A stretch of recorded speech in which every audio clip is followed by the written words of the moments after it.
Alright guys, we are finally here. I am so excited because Zelda Tears of the Kingdom comes out in less than a week. And I wanted to talk about the top 3 things I'm looking forward to the most in the game. So let's go ahead and get into it. So with the game right around the corner, number 3 definitely has to be the floating islands. These new floating islands really intrigue me because I want to know what's really up there. Now, are these going to be treated as the new dungeons that we're going to be going through, or will they serve a different purpose? And then how much time will we be spending traversing back and forth between Hyrule and these floating islands? It's hard to know, but something tells me we will be spending a lot of time on these islands, and I'm curious to learn all the secrets behind them. My initial guess was that these are going to be the new dungeons, basically, that we will be going through, having to solve the puzzles for, but I'm not quite sure at this point. At number 2 is Link's new abilities. We already know they are expanding on what Link is capable of in the game. Link will have 4 new abilities that I'll go ahead and get into right now. The first one is Recall, and that's the ability to rewind time and the path of physical objects.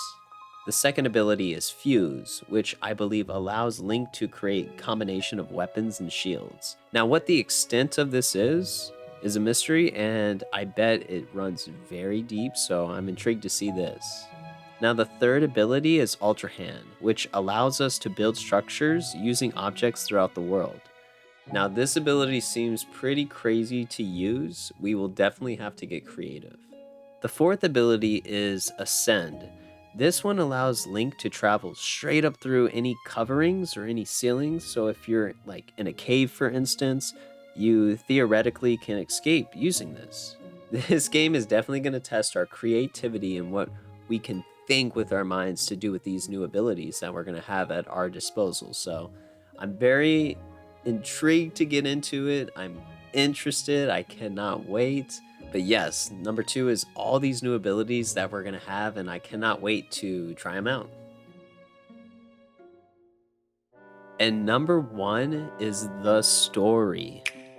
Yes, I know, while most Zelda games don't hang their hat on the story, I expect quite more from Tears of the Kingdom than Breath of the Wild.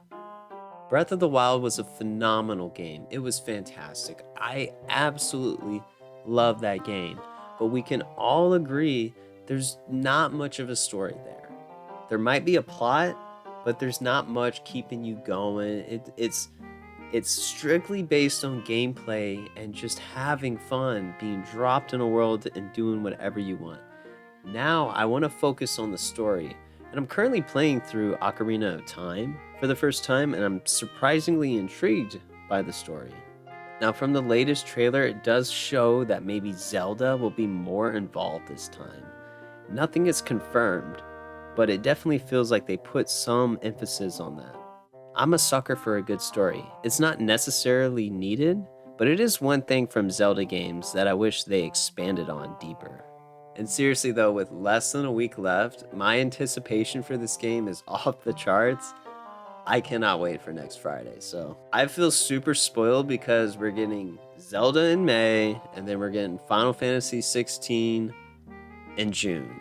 And I'm spoiled. I love it. This is a great time to be a fan of video games, and yeah.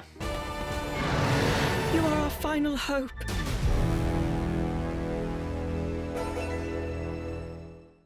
Anyways, if you made it this far in the video, thank you so much for watching. I definitely do appreciate it, and I'll see you on the next video.